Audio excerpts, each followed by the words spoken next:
I'm learning history in Cleveland, Tennessee.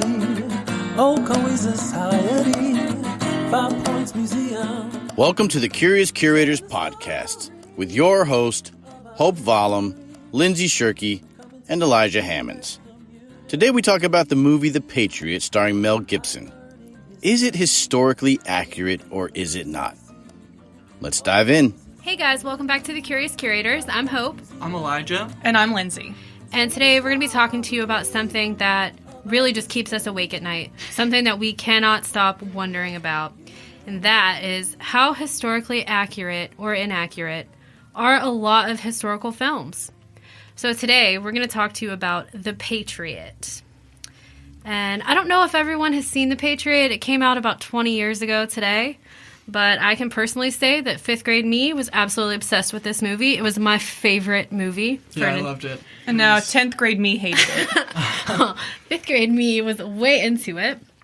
So this kind of came about because one day someone told me The Patriot was really historically accurate. Yeah. And, you know, I haven't seen it for probably, until I watched it for this, about 15 years. And I was even like, are you sure? So that's kind of where this one stemmed from. And for those of you who haven't seen The Patriot, I would call it a historical epic drama.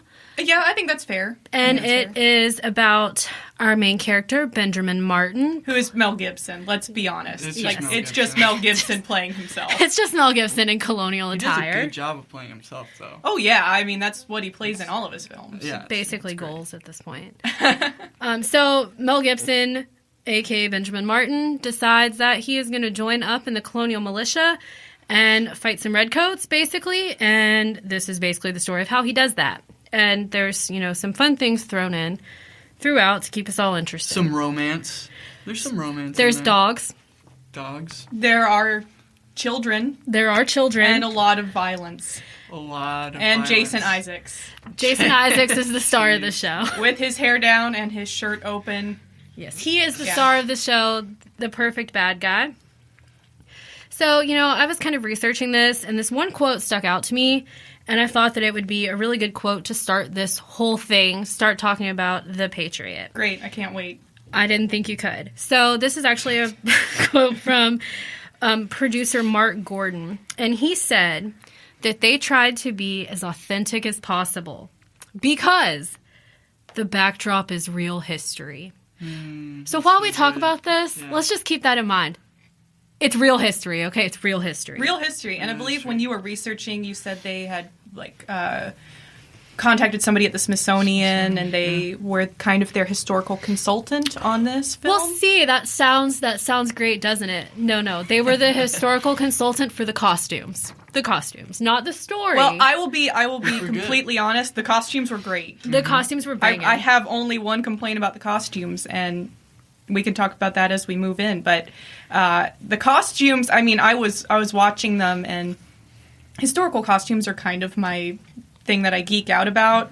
And so as I watched it, I was very impressed with the historical costumes. So, you know, good on the costume designer, good on the Smithsonian. So. Yes, they did a great job on kind of what they were given. I did read that they looked at colonial costumes from like the war itself and just like clothing to kind of get an idea for what they should do. So, I mean, I think the costumes were definitely a highlight of this film. I mean, I think that a lot about historical films, but I definitely... that's true. Costume dramas it could be called a costume drama because it is absolutely stunning when you only pay attention to the costumes. And I'm a little bit sad because, like, I kind of wish people walked around like that. Like, those pants were 10 out of 10 for me. I'm keeping my sweatpants. Thankful those days are over. Thankful. Well, I mean, I guess I'm overruled, but that's fine. You usually are. I really am. And that, you know what, that's okay.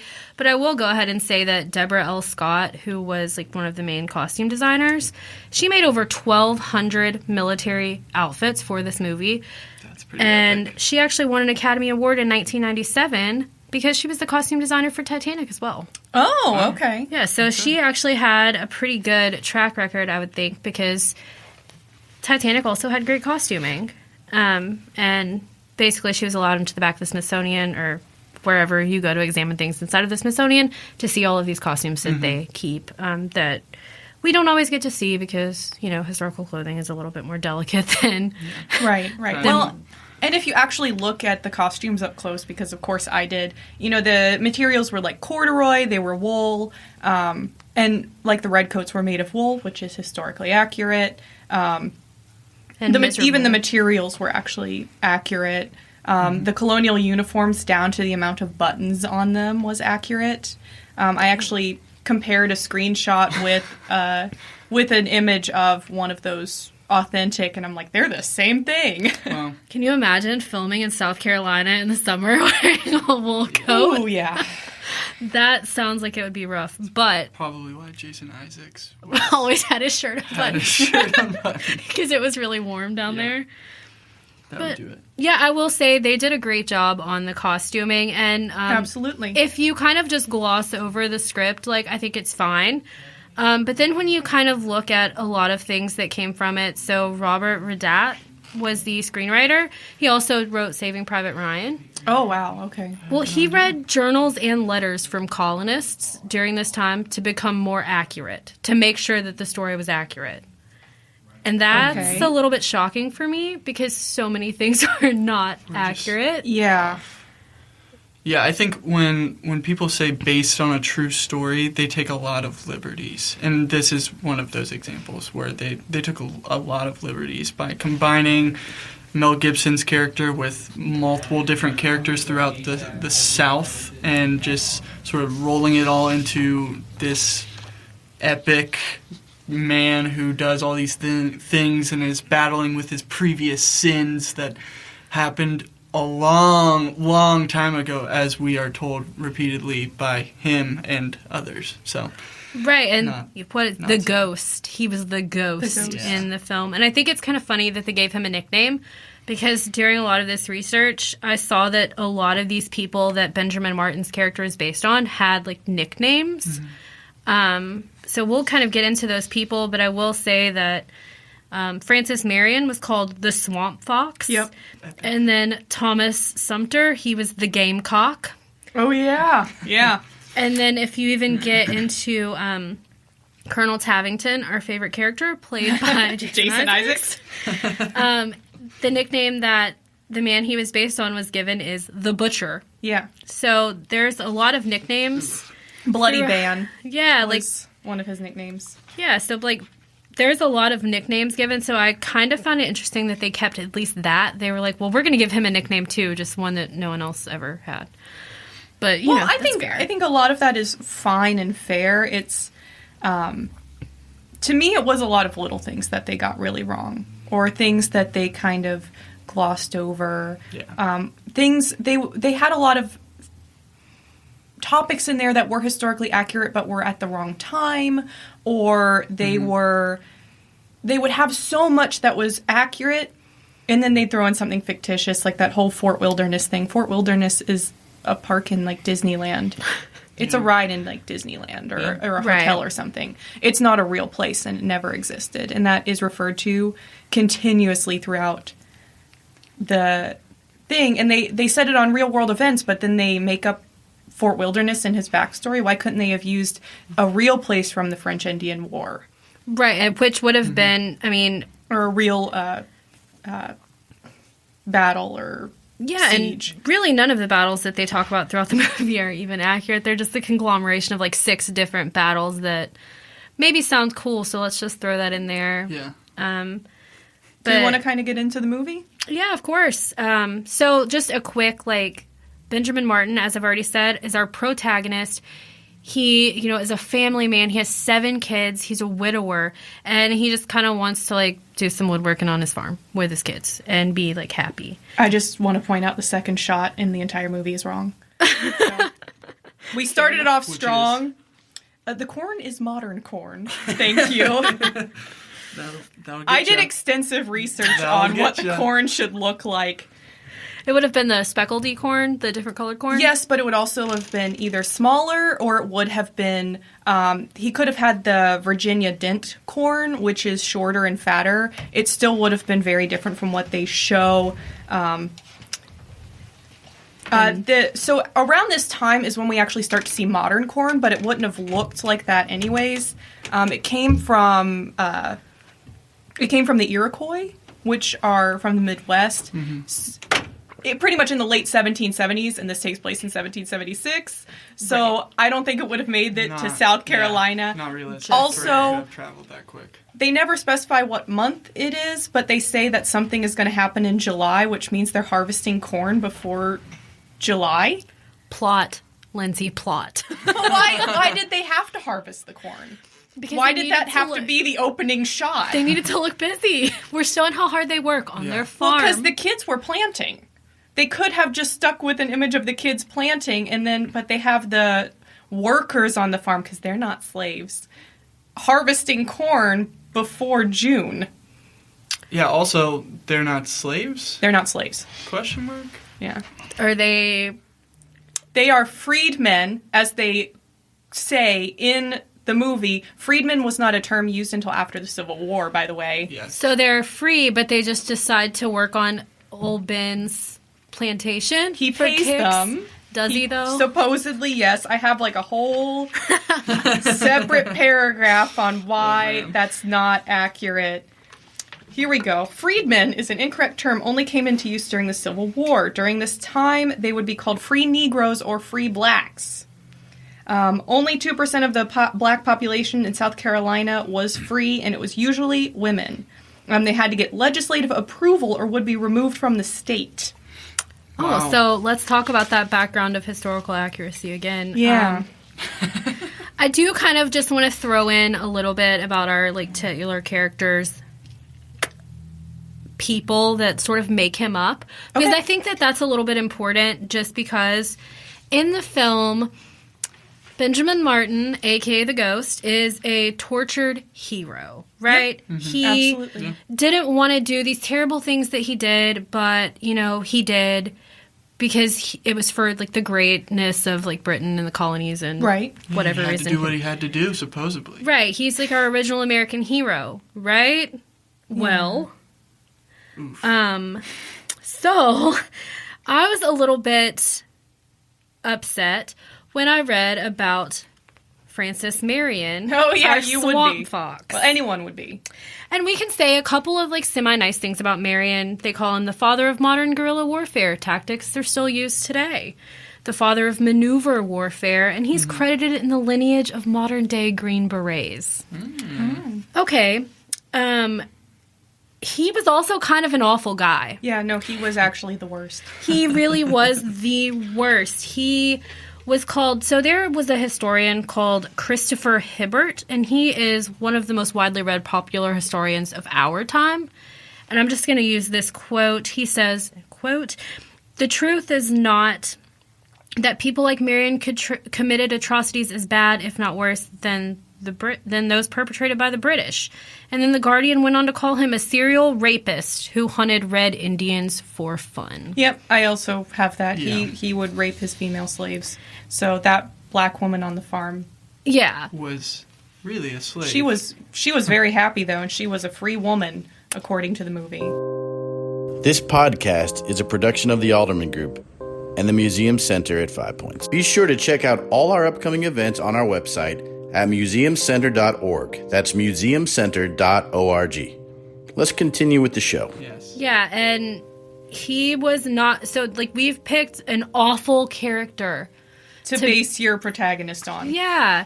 And then there's a couple of others that, were not that awful. It doesn't seem like that we maybe could have pushed a little bit. Like Thomas Sumter, wasn't a great guy, but, he was apparently Charles Cornwallis's greatest plague. And, he went on to serve in the House of Representatives.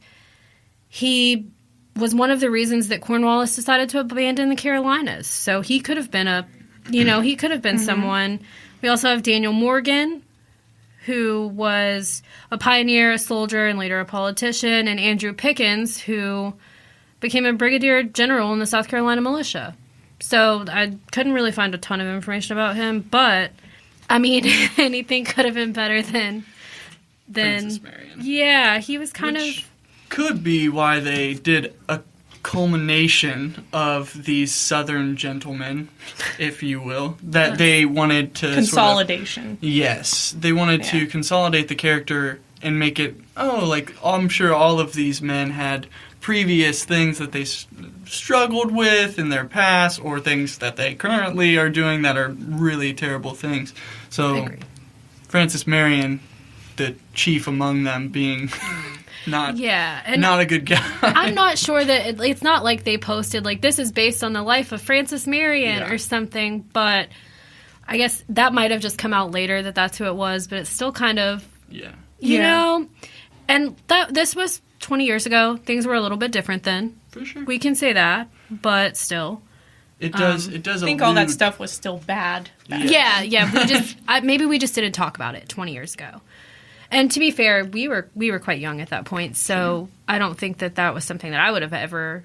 That was definitely not something I ever considered when I was watching Mel Gibson prance around in colonial attire with the young Heath Ledger, who we have not mentioned yet, but great job.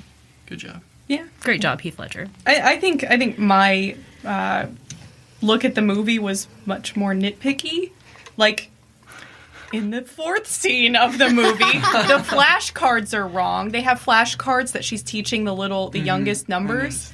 That was printed in 1782 at Carrington Bowls. I'm just saying, for all of the historical accuracy they tried to achieve with, like, costumes, they let so much slip. It was like outside of it. It was like they just went with the general time period. Yes. And they were like, this is okay. Broad strokes. We'll paint it with a broad stroke. Something similarly that I noticed was in one of the scenes, there is a white man who's a part of the Continental Army and a part of Mel Gibson's crew, and he is looking at one of these signs that says take notice, and it goes on to explain how General Washington is offering freedom for any black man who never happened serves, which A, never happened, and B, these take notice sort of propaganda, recruitment posters, whatever you want to call them, were not produced until 1798 with the quasi-war that was sort of just it wasn't even a battle, it was a naval sort of thing between France and the United States at that time. So, not accurate, but... not accurate. And what's funny about that scene, too, is earlier somebody says that they don't like giving muskets to slaves. And it's funny because Washington... You should have just had George Washington say that in the movie, because that was George Washington's stance, was that if they gave muskets to slaves, they would rebel. He was against the idea of slaves serving for a long time. He did finally start allowing freedmen, as they call them in the movie, the free Negroes and free blacks to serve, and later did endorse Rhode Island having a regiment that would free the slaves after they served, but that was the closest that they got to that being true. Well, and we can't forget that the British did offer freedom to slaves. Yes, they did. So that's kind of that's just taken out of context. We're going to say, no, America did that, but really, the British did that. Yeah. And they sort of paint this subplot of this black man who is working and trying to fight alongside these other white men to gain his freedom. And then you sort of get this picture of like, oh yeah, it's not, what? Racism, come on, that's not even a thing. But no. The funny thing is, Jason Isaacs' character does mention that, like at the beginning, by the order of King George, any slave who serves in the British Army will be freed. Like, that's how you find out that the slaves, the workers, are not slaves, but are paid employees, because they go, we're not slaves, we're freedmen. And Jason Isaacs is like, well, you can serve for the good of king and country then. But that actually is true. It makes it seem sinister and callous, but that's what the British did, is they offered freedom for slaves who served in the British Army. Now, I will say, for Jason Isaacs' character, this is also a Jason Isaacs, fangirl podcast, just to apparently, let everyone know. So he played... Sorry, plays Elijah. a Colonel Tavington. He's a major antagonist in the film. He is just pure evil. This entire film, he's pure evil. I did kind of write down a quote that Jason Isaacs said, and it's, I play all these tough guys and thugs and these strong, complex characters. And in real life, I'm a cringing, neurotic, Jewish mess. I think that's so funny if you just think about the things Actually that he's done. Right? I am also a mess. But his character was based on a real person. One person, actually. And it's completely wrong. But it was based on one person. Colonel Banastri Tarleton. He was actually a baronet. He was later promoted to general, like, over the course of the war. He was sent over with General Cornwallis. He was a cavalry officer. His men were called Tarleton's Raiders. And I think this is interesting for the costuming. These raiders would have worn green coats. And we sort of chatted about this earlier, but if you notice the cavalry officers in the film, the trim on their uniforms is green. Yeah. Which is a good nod to that. Yeah, I think it would have been too confusing to bring in, like, a whole group of people dressed completely in a different color. What's funny, though, one of the points of contention I have with the costuming is that the dyes that they used back then would fade very fast. So maybe anybody who had a brand new coat, it would be bright red. But all the rest of them who had been fighting for a while, it would have been like this pinkish brown. Which would not have been as visually stunning. No but it would there. have been funny to see pink coats. I think that would have actually been great. Well, and I think it would have shown them, because what the movie does is it shows America as like a ragtag band of misfits. I think it would have shown that the British side also was kind of, they weren't doing so hot either. No, and they struggled. War is a struggle, and it's not as glamorous as we pretend that it is in films. And the British were always pristine. It always showed the commanders at like these big manors, having these extravagant parties. That's not war, though. Having dogs delivered to them. And then stolen. And then stolen, which is... But the dogs did not die in this movie, so... Which is, there we go. like, 10 out of 10 for that, because I was a little bit concerned about those poor dogs. Yeah. But I will say, just to tie up, like, Colonel Tarleton's, like, story, he was called the Butcher, and it's kind of an awful story. They were kind of going into battle.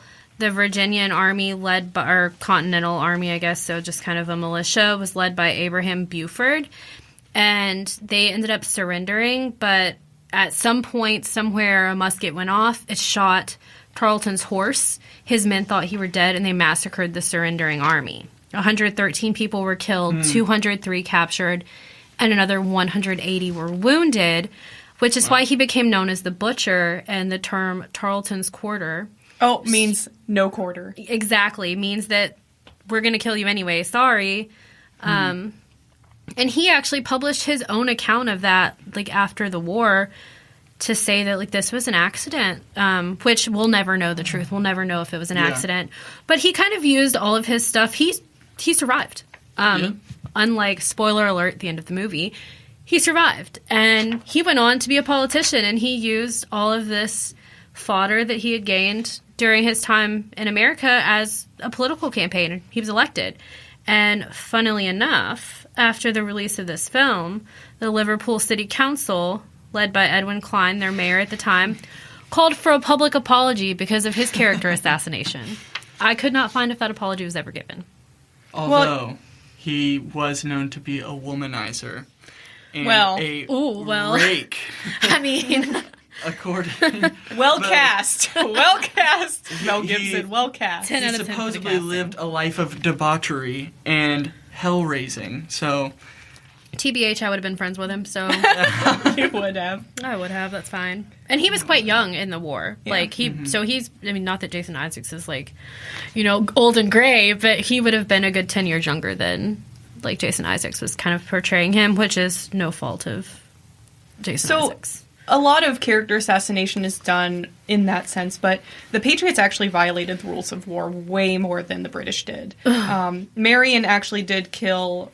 Francis Marion, who Benjamin Martin, the main character, is based on, actually did kill British regulars and American Tories after they had surrendered. So Tavington was not the only one who did such a thing. Yeah, and I think that kind of what we're thinking of is, it's not like the Geneva Conventions or anything else that we're kind of thinking of right now, But I did find that George Washington kind of made a rules of honorable war in 1775, which it's like 5 rules. They're pretty basic. Like, don't assume you're welcome. Cultivate local support. Respect local religious practices. Don't abuse prisoners of war. And withdraw if your objectives are unattainable. That's pretty basic. Yeah. But it kind of, I don't know, I think the whole thing where you see them lined up shooting at each other and everything, it all seems very civilized. They're just in lines, like, shooting at each other, ducking down, reloading. Like, it all seems just like it's very civilized. But this was kind of the beginning of guerrilla warfare, like, as we think about it. Even though it, happened in other places.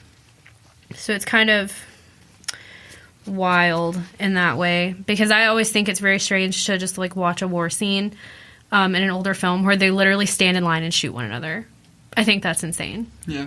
And it does, I think the movie did a good job of sort of hinting at the tactics that were used. There's reports of Francis Marion even and his men hiding in swamps, which is why they sort of called him the Swamp Fox, because he had all these routes around the swamps and things sort of mapped out, and they would hide in the swamps nearby, like, regular trails that they would carry, like, products, and soldiers would walk and that sort of thing, and they would jump out and do these surprise attacks, and it was, in some sense, savage in comparison to the other types of war that were taking place. So it was pretty new and ridiculous for these British men who were like, what the heck is... What? Right, like, I think is why it was, like, kind of fitting to call him the Ghost, because you guys remember one of the first, like, big battle scenes, and it's not even a battle, he's in the woods, and his son is being taken away, and he just comes out of nowhere with what they're calling a Cherokee tomahawk, and he's just hacking them to bits, and his, like, poor, small children are helping. Yeah, are, like, they're soldiers, too, because they're, like, 5, but they're soldiers, too. So, and they're great shots. Like, never miss. So I think it was a really good idea to place this in South Carolina, not just because of the Swamp Fox and Francis Marion, but over 200 battles in the Revolutionary War were fought in South Carolina, more than any other state. So, of course, there's going to be a lot of action there. And this was in the second half of the war, which really confused me about the movie, because all this stuff happened in 1776, and then they start referring to... Their brother joined up 2 years ago. He's been in the Army for 2 years. They repeat this throughout the whole thing. But everything they reference is stuff that happened in 1780. Like, they time skipped 2 years somewhere. They are accurate. Like, a lot of the real-life events, like the siege on Charleston, or Charlestown, as it was called at the time, which is historically accurate. It was Charlestown. They changed it to Charleston after the Revolutionary War, so it didn't sound too British. That's fair. Let me point this out, too. Everybody should have had English accents or some form of British accents in that movie, even the Americans, because they were English. Yeah. Right. And they wouldn't The American have accent hadn't developed then. Especially not, like, the Southern accent that, like, South Carolina has today. Oh, no, not at all. So it would have been, it would have been a completely different world at this point. Absolutely. And... I think it's probably just easier sometimes and I'm not saying this is okay, but I think it's easier for Americans to picture, like, their country getting free by, like, American-speaking Americans. Like, they need to sound American, they need to look like Mel Gibson, and they're saving the world. That's fair. There is one scene, though, that I think you wanted to talk about. Oh, yes, the scene that bothers me more than anything else in this entire film. So, I think that we all remember... Heath Ledger's character is, like, seeing a girl. And that's, like, kind of one of the little love stories in the movie. I don't think it was a huge part, but whatever. So they want to know, the British want to know, who's hiding old Ben over here. And so we're going to find out. So they put all of the women and children and, like, non-fighting men into a church. And they end up finding out. And Colonel Tabington tells them, like, you can make your peace with God. They lock the doors, they burn the church with everyone inside. No survivors. So this actually really bothers me because that didn't happen. Right. That has happened one time in, like well-recorded history that we talk about. And I'll butcher this name, and that's all right. But it happened in Oradour-sur-Glane, France. and it was in 1944. Yeah, Nazis did it. Yeah. So the British did what the Nazis did in this movie. Yeah. The British were Nazis. It was on June 10th, 1944. It's known as the Oradour-Souglane Massacre. 642 people were killed. Women and children were locked in the church, and the rest of them in barns, and basically if they tried to escape, they shot them with machine guns. 247 women and 205 children died. And it really bothers me that they kind of included this, especially because we're going to go back to my first quote. The backdrop is real history. Hey, it was real history from Nazi Germany. Yeah, so it really bothers me that's not true, and it was just used to vilify the British and make them seem like they inhuman. Were just and it didn't happen, and I think that that's awful, especially because I think when you put historically accurate in a film, people are like, wow, that happened. That didn't happen. No. You can't write alternative history and call it historically accurate. Right. So sorry. That bothers me more than anything else in this entire movie. And that's saying a lot because it's 3 hours long. There's a lot. Yeah. And there's a lot more nitpicking that I have, but I won't bore anyone with that here. But there were some shout outs and tidbits that were actually very historically accurate. Yeah. A lot of the stuff that they do mention in the background happening did happen, although there's a 2-year time difference that I don't understand. I felt like maybe I missed a title card. No. But overall, maybe they missed it too. I think they missed a title card. Overall, when you kind of came to us with this idea of doing the historically inaccurate film and talking about the Patriot in particular, because somebody had told you how historically accurate it was, I was really excited for it, and I think it would be a great series, and we should continue to do it. Yeah, I really love the idea, and there's so many movies that we have that we can talk about. I think it's important to kind of just look at what actually was going, but look at what actually was going on in the world. I've learned a fair bit just researching this. I learned a lot about corn. Well, yeah, that's definitely fair, and I learned a lot about people. I kept falling into people rabbit holes. I probably researched every person I could. Yeah. So as you can tell, we learned a lot from this, and we hope that anybody listening to this also learns a lot and is encouraged to go research themselves. And watch the Patriot. It's a ride. It really is. A 3-hour ride. 3-hour ride. Took you 8 hours? Yes. Okay. It's 8 hours of a ride. Yeah. Yeah, this one is a roller coaster, and the Patriot's pretty well known. I think that you find it on a lot of lists about historically inaccurate films, but our plan is to just really keep on doing something that maybe you haven't really heard of. But we just want to say thanks for coming by, or thanks for listening today, guys, and we'll see you again next week. Bye. Bye. Be sure to join us next time as we talk all things history and tell the story of the Ocoee region. I'm learning history in Cleveland, Tennessee. Ocoee Society, 5 Points Museum, telling the story of our history, coming together as community. I'm learning history in Cleveland, Tennessee. Ocoee Society, 5 Points Museum, telling the story of our history, coming together as community.